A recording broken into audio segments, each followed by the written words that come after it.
Hey, this is Box Cutter back here with my eighth FP bot slash audio commentary, and so this is gonna be a ZvT on Python. I originally thought it was gonna be a ZvP, but the guy switched races in the middle of the countdown, which is just rude. I don't know why people do that.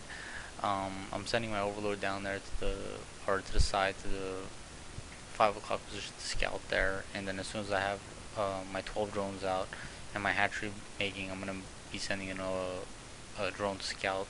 And I can't stress the importance of scouting in maps like Othello, or just any map in particular. Lower level players don't do enough scouting, and you need to scout because as soon as you know what the other person is doing, then you should know how you're going to be able to counter it. And so the hardest part is actually knowing what they're doing and knowing early enough to be able to stop them or counter what they're doing. So I'm gonna go 2 hatch muta in this game, and I'm gonna try to kill him with my mutas. So as soon as my spire gets up, I'm gonna get my +1 attack. And the reason I'm gonna get my +1 attack instead of +1 carapace is because if you get +1 attack, it takes 1 less muta to one-shot everything. So that's a huge advantage there. I'm gonna get my drone out here to get my second base going, and then so 12 hatchery, and then I'm gonna go 11 pool, and this drone is gonna go out to scout and try to find out what he's doing, what he's up to. Beyond that, 3 hatch muta, you do need, or I mean 2 hatch muta, you do need to get your third base and your third gas going up at some point when you're doing the muta harass. And if you're gonna continue on with mutas, then you need to constantly be upgrading. You need to be constantly upgrading your mutas as well, and then eventually tech to guardians, and then just push with guardians and cracklings near the end game. And if you can't kill this build, the way this build works is if you go guardians and, if you go muta and try to extend the muta harass, you have to be able to do a lot of economic damage to him and put him behind, so that when the guardians comes out, he can't counter it properly. And so you need to do a lot of damage in this build, otherwise the later the game gets, the more of an advantage he has in the game, because you're basically using mutas, which in the late game are worthless to a certain degree unless you morph them into guardians and devourers. So I'm just scouting here. I'm going to scout the cross map position. I scouted him last, which is unfortunate for me, and so I'm going to send these 2 drones out here. I can see he's got his SCV, and this is when I realized it was actually ZvT instead of ZvP. And I scout him and I don't see a barracks, so he's proxy barracking me. So time to switch build. So what I'm going to do is I'm going to put up 2 sunken colonies here and get my zerglings out. Luckily with this build I was making zerglings to begin with.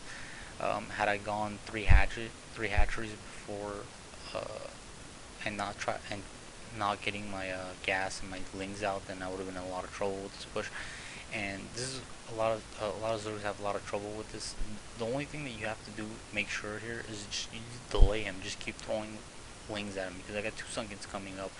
Just keep throwing lings at him until my sunkens are up, and the one sunken that he's attacking is the one that you need to cancel before it comes up. See, that one he's attacking, that was going to go down instantly, so I saved those 75 minerals, and as you can see I only have 100 minerals here, and it's 33% of it or whatever. I don't know how much I saved, but I needed those minerals, and obviously it's beneficial for me to have them.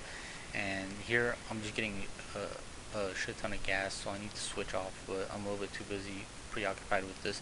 And he's gonna be he's very close to getting that sunken now, so he's got proxy barracks in the middle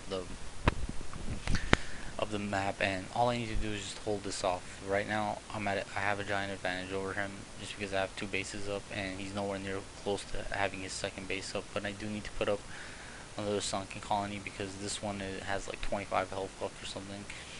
So he's getting me to have to play a little bit defensively here, which is bad for me.